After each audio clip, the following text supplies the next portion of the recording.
거의 동시대에 두 사람이 아프리카로 탐험을 떠났습니다. 한 사람의 탐험의 목적은 말 그대로 골드였습니다. 금이었습니다. 그는 1870년 남아프리카로 이주를 해서 소위 황금 전쟁을 일으키면서 엄청난 금과 다이아몬드를 채굴 해서 영국으로 들어왔는데, 영국 사람들은 그때는 그를 마치 영웅처럼 지켜 세우고, 또 결국 1890년에 그는 영국의 식민지인 남아프리카 케이프에서 총리의 자리에까지 오르게 됩니다. 이 사람이 바로 그 유명한 세실 로우즈라고 하는 사람입니다. 그러나 또 한 사람의 탐험의 목적은 그와 정반대였는데, 그가 아프리카를 탐험한 이유는 선교 때문이었습니다. 그는 남아프리카로 갔다가 영국의 식민 정책을 통해서 아프리카 사람들을 자꾸 노예로 삼고 침략하는 것에 반대해서 아프리카 편에 서게 되었습니다. 그는 아이들을 학교에서 가르쳤고 노예 해방 운동을 벌이면서 그곳에 병든 사람을 고치고 가난한 사람을 돕고 배우지 못하는 사람들에게 하나님의 복음을 또 가르치며 전파했습니다. 당시 영국 정부의 입장과는 이 사람은 반대되는 그러한 인물이었다 보니까 당시엔 성가진 존재로 느껴지고 또 영국 국민들에게로부터 별로 그렇게 달갑지 않은 평가를 받으며 심지어 비난을 받기도 했습니다. 그러나 그는 끝까지 하나님의 복음을 계속 전파했지요. 시간이 흘러서 두 사람은 다 죽게 되었습니다. 세슬 로우즈는 한때 영국의 영웅으로 불렸던 사람이지만 그의 삶이 나중에 회고가 되며 그의 탐욕이 점점 알려지면서 그의 무덤은 지금 어디에 있는지 온데간데 알지 못합니다.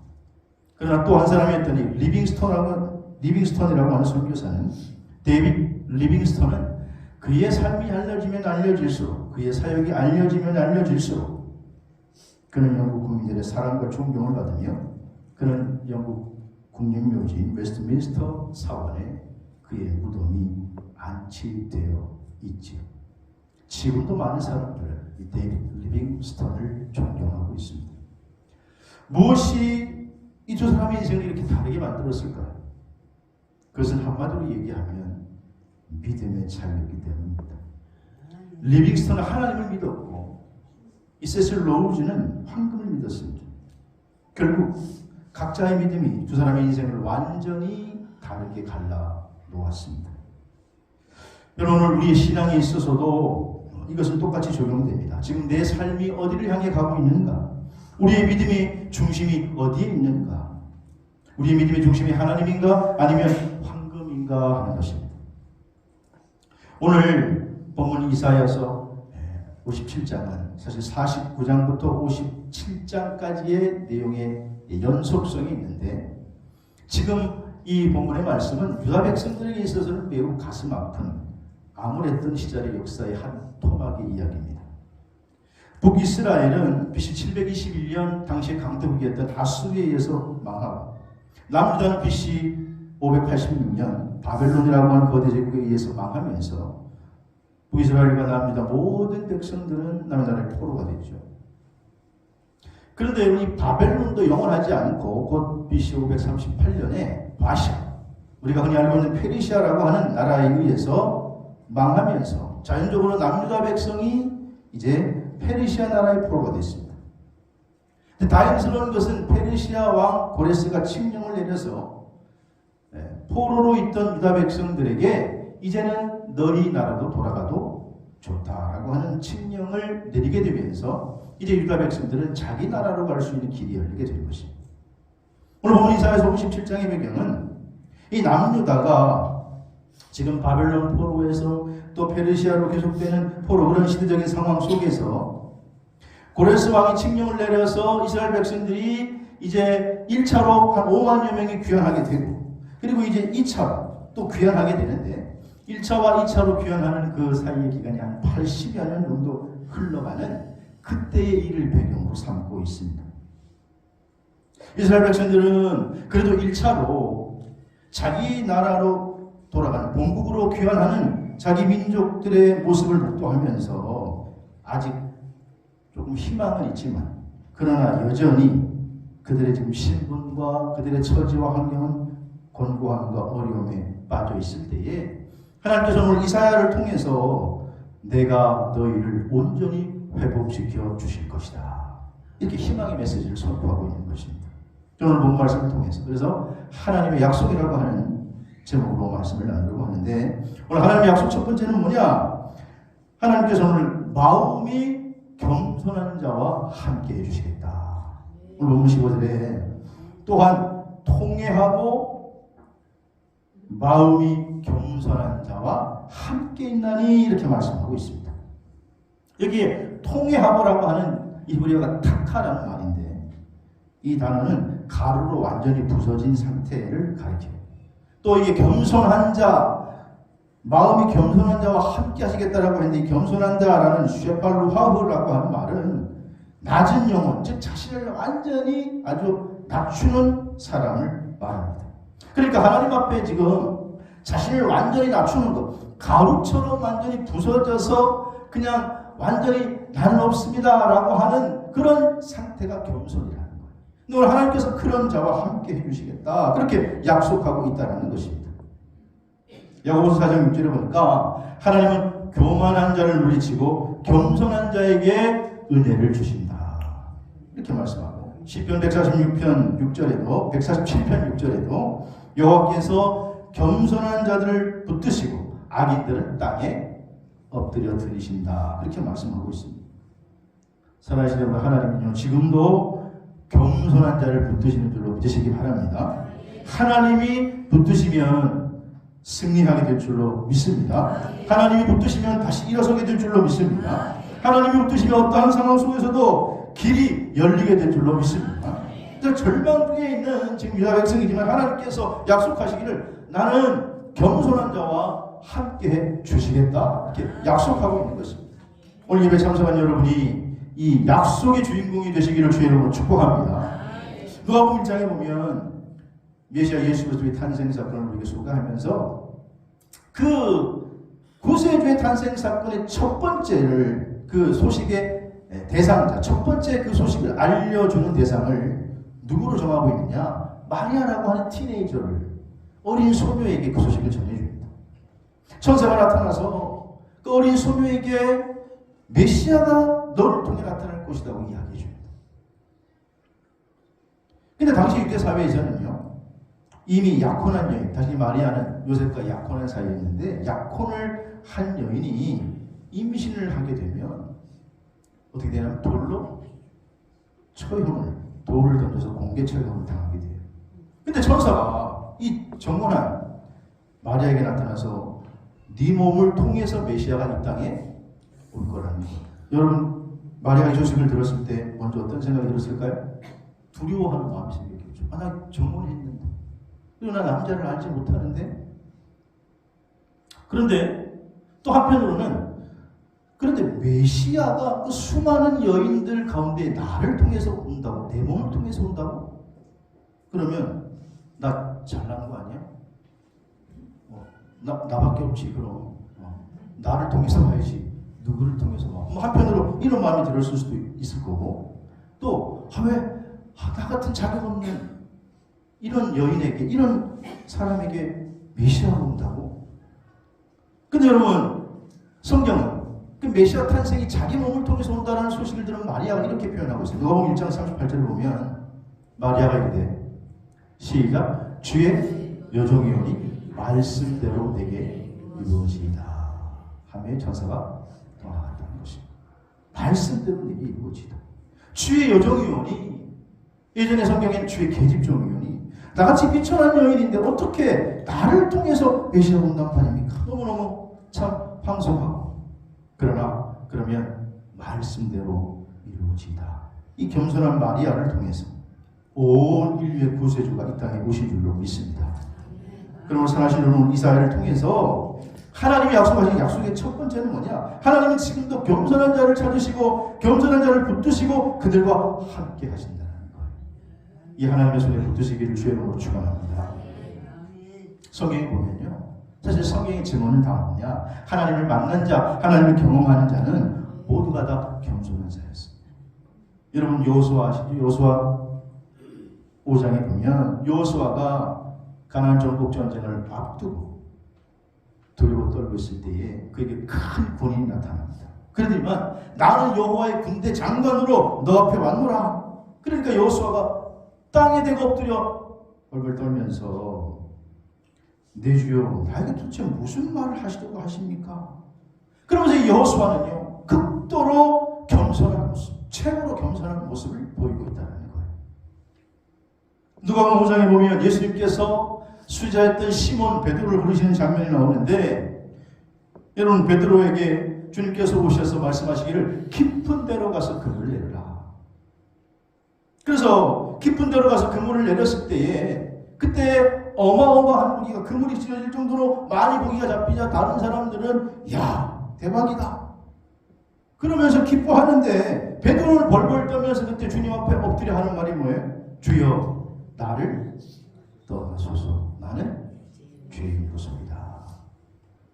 기적이 일어나기 전에 베드로는 예수님을 향해서 랍비요 내가 선생님 말씀에 의지하여 한번 내려보겠습니다 라고 그렇게 말했습니다. 그러나 기적을 체험하고 난 이후에 베드로의 호칭은 바뀌었습니다. 그는 주님을 향해 퀴리오스 My Lord 나의 주인이시오.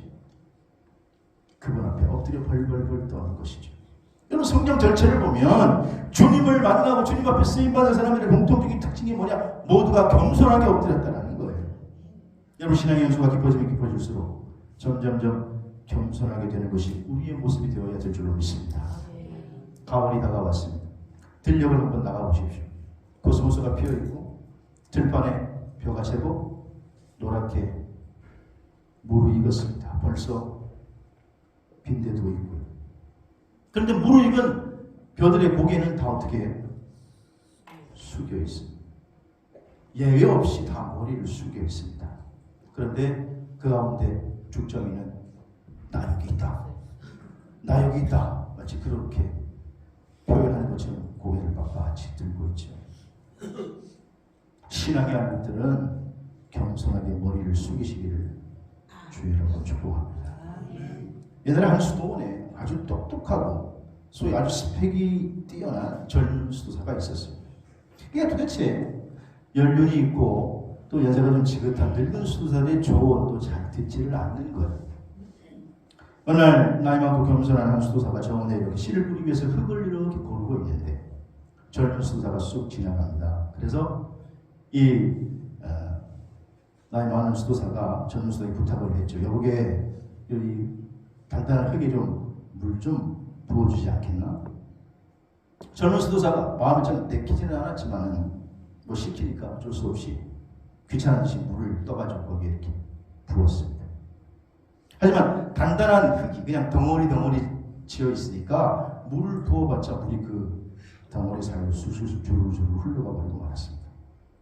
근데 이제는 나이 많은 수도사가 다시 망치를 들고 단단한 흙덩어리를 전부 깨기 시작합니다. 아주 잘게 깹니다. 흙이 다 부서지고 이제는 고운 흙이 되었습니다. 그리고 여기에 다시 한번 여기 좀 물을 부어주지 않겠나? 기왕 본 거니 또 한 번 부었습니다. 이제는 가루가 된 흙 위에 물이 잘 스며들고 흙이 마치 옥토와 같이 되었습니다. 그때 나이 든 수도사가 이 젊은 수도사를 향하여 이렇게 말합니다. 이제는 흙 속에 물이 잘 스며드는구만. 여기 씨를 뿌리면 싹이 자라나고 열매를 맺겠지. 하나님도 마찬가지라네. 하나님도 우리를 깨워주고 부서져서 겸손한 모습일 때에 거기에 성령의 기름을 부으시고 말씀의 씨앗을 뿌려서 싹이 나게 하시고 자라나게 하시고 열매를 맺게 한다네. 우리 수도원에서는 이것을 깨어짐의 영성이라고 불렀었지. 사랑하신 여러분, 하나님께서 우리를 사용하실 때 우리 교만한 흙덩어리 같은 모습을 사용하지는 않으십니다. 그걸 깨트려서 겸손한 모습이 될 때 그 위에 성령의 기름을 부으시고 그 위에 말씀의 씨앗을 심으셔서 우리를 자라게 하셔서 마침내 30배, 60배, 100배의 결실을 맺게 해 주실 줄로 믿습니다. 지금 유다 백성들은요 바벨론 포로 끝자락에 와 있어요. 1차로 귀환하는 걸 보면서 여전히 그러나 시리와 상황 가운데 빠져 있을 때 하나님 사람을 통해서 두려워하지 말라. 하나님은 겸손한 자와 함께해 주시겠다. 오늘 이 말씀이 저와 여러분에게 내 마음의 소원으로 들려지기를 주의 이름으로 축원합니다. 두 번째로 하나님의 약속은 뭐냐? 겸손한 자의 영과 마음을 소생시켜 주시겠다. 오늘 보면 15절에 보니까 겸손한 자의 영을 소생시키고 통회하는 자의 영을 어떻게 해요? 소생시키고 한마디로 죽은 걸 살려주시겠다. 낙오된 것을 일으켜주시겠다는 것이죠. 여러분 온 세상 만물을 창조하신 하나님이시기 때문에 오늘 하나님은 우리의 무너진 영과 무너진 마음도 이렇게 세워주시는 능력이 되시는 줄로 믿으시기를 바랍니다.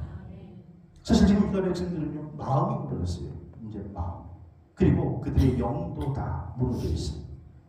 구원의 기쁨이 단절되어 버렸어요. 구원의 즐거움이 온데간데 없어요. 그들은 하나님을 멀리 떠나서 우상 숭배로 말미암아 지금 징계로 하나님의 심판을 받아내 바벨론 포로로 끌려갔죠.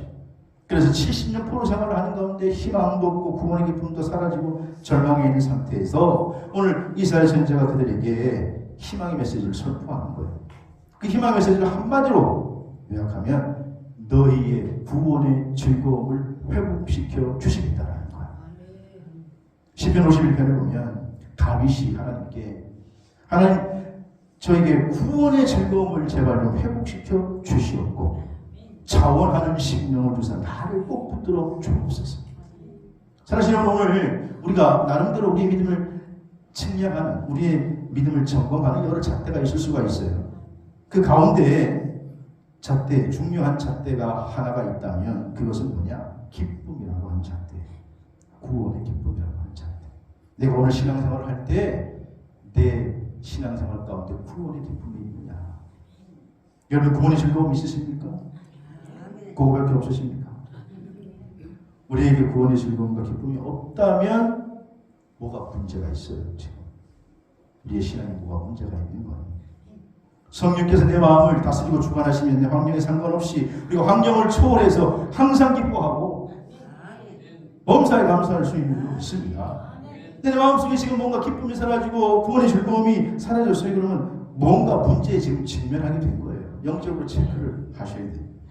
지금 이스라엘 백성이 그런 모습이라는 거예요. 그러니까 하나님께서 이스라엘을 통해서 내가 너희들의 영을 소생시키고 마음을 다시 한번 회복시켜 주시겠다. 오늘 예배 참석한 여러분에게도 그런 역사가 있게 되기를 주의 이름으로 축복합니다. 다윗도 사람이잖아요.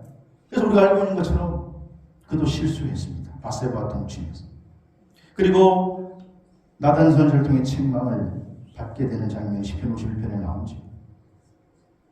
다윗은 그의 삶이 좀 안정적이 됐을 때에 그만 목욕하는 바세바를 보고 넘어졌어요. 그러다가 동침하고 탈만할까봐 남편 우리아까지 불러서 전쟁의 최전방에 내보내고 죽여놓고 아무도 모르는 척 점잖은 척 왕노릇을 하고 있을 때 하나님께서 나단 선지자를 보내서 책망합니다.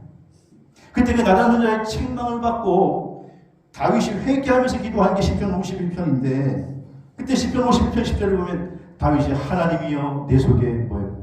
정한 마음을 창조하시고 내 안에 정직한 영으로 나를 새롭게 해주십시오. 그리고 12절에 구원의 즐거움을 내게 회복시켜 주시옵소서.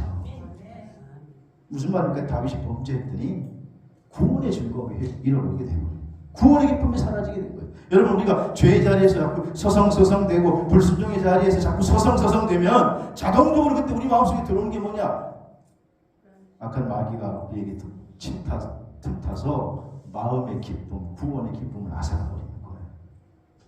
믿음의 사람이었던 다윗은 그것을 깨달았기에 그 하나님 앞에 간구합니다. 주님 내 안에 구원의 기쁨을 회복시켜 주옵소서. 구원의 즐거움을 회복시켜 주옵소서. 오늘 저와 여러분에게 이 구원의 기쁨이 회복되기를 주님으로 축원합니다. 누가복음 18장에 보면 구원의 기쁨을 잃어버린 인생이었는데 다시 회복한 사람이 있어요. 우리가 잘 아는 세리장 삭개오였습니다. 그는 똑똑한 사람이었고 율법에 대해서 빠삭했습니다. 아마 머리가 좋아서 뭐 책으로 된 내용이라면 다 외우고 다녔나 봐요. 그러니까 그는 어려운 시험 통과해서 세무서장이 됐습니다. 그러나 로마 식민지에서 세무서장이었죠. 세리장이었죠. 부자였습니다. 그러나 문제는 그의 마음에 즐거움이 다 사라진 거예요. 사람들에게도 왕따입니다. 그러나 언제나 사리에 밟고 이치에 밟고 정보에 밟아요. 어느 날인가 자기가 관할하고 있는 여리고성에 그 유명한 나사렛 예수가 온다라는 소문을 듣습니다. 직접 확인하려고 하니 체면도 안 서는데 또 더구나 키가 작아서 볼 수 없으니 꽤 많은 사람이라 앞질러 가서 돌 감감나무 위에 갔다가 살짝 확인하고 오리라. 그리고 아마 많은 사람들이 몰려오기 전에 동선을 미리 다 파악해가지고 위에 기다리고 있었겠죠. 많은 사람들이 옵니다. 막 웅성웅성대고 누가 예수야? 누가 예수야? 근데 이 세리 삭개오는 한눈에 봐도 알아보는 거예요. 저 범상치 않은 인물이 나사렛 예수구나. 그리고는 그 사실을 확인한 채 이제는 내려가서 자기 집에 가려고 하는데 갑자기 나무 위를 바라보시면서 주님께서 말씀하십니다. 삭개오야, 내려와라. 가던 길을 멈추시고 그렇게 말씀하시면서 내가 오늘 내 집에 유하여야겠다. 아니 어떻게 내 이름을 하시고 그리고 나 같은 사람의 집에 쉬었다 가시겠다고 하는가. 급히 내려온 삭개오는 너무나 즐거워서 예수님을 모시고 자기 친구를 부르고 자기 집에서 큰 잔치를 벌립니다. 자기 이름을 불러주시고 자기를 집에 초대해서 예수님을 초대해서 잔치를 벌일 수 있도록 한 그 기쁨. 예수님을 마음에 모시고 나니까 예수님을 자기 집에 모셨다는 것은 예수님을 자기 마음의 집에 이제 모셨다는 뜻도 되는 것입니다. 그랬더니 이제는 돈으로만 얻었던 세상으로만 얻었던 그 기쁨이 전부인 줄 알았는데 그게 다 사라지고 예수님을 모신 기쁨이 흘러 넘치게 되었습니다. 그랬을 때 누가복음 19장 8절에 보면 뭐라고 고백하느냐. 삭개오가 주께 여짜오되 주여 보시옵소서. 그가요 주님을 주여 이렇게. 보통 사람들은 예수님을 당시 랍비어라고 불렀는데 삭개오는 이 마음에 변화가 생긴 것입니다. 그리고 이제 내가 누구 것을 빼앗았으면 속였으면 네 갑절이나 갚겠나이다. 사실 율법에 누구 것을 빼앗았으면 토착했으면 네 배로 갚으라고 하는 그 율법을 삭개오는 너무나 잘 알고 있었죠. 예수님은 만족해하면서 19장 9절에 이렇게 말씀합니다. 예수께서 이르시되 오늘 구원이 이 집에 이르렀으니 이 사람도 아브라함의 자손이로다. 구원의 기쁨이 회복된 삭개오. 그는 그 다음날 새로운 아침을 맞이하지 않았을까요? 구원의 기쁨이 회복되시기를 주의 이름으로 축원합니다. 세 번째로 오늘 예수님께서 약속하셨는데 이스라엘 백성들이 길을 보고 고쳐주시겠다 이렇게 약속하세요. 18절에 보시면 내가 그의 길을 보았은즉 그를 고쳐줄 것이다. 17절에 보시면 그들이 죄악으로 징계받아서 저들이 이 길을 계속 걸어가게 되었다라는 거예요. 여기에 이 길이라고 하는 히라보가요 테라카유라고 하는 단어인데 복수로 되어 있습니다. 우리말은 길로 되어 있지만 사실은 좀 정확하게 표현하면 길들이겠죠. 복수니까. 그러니까 이스라엘 백성들은 주님을 배역하고 폐역의 길, 망하는 길, 잘못된 길, 죄악의 길, 불의의 길로 계속 가셨는데 하나님께서 그것을 보시고 이제는 내가 다시 고쳐주리라 이렇게 약속하고 있다는 거예요.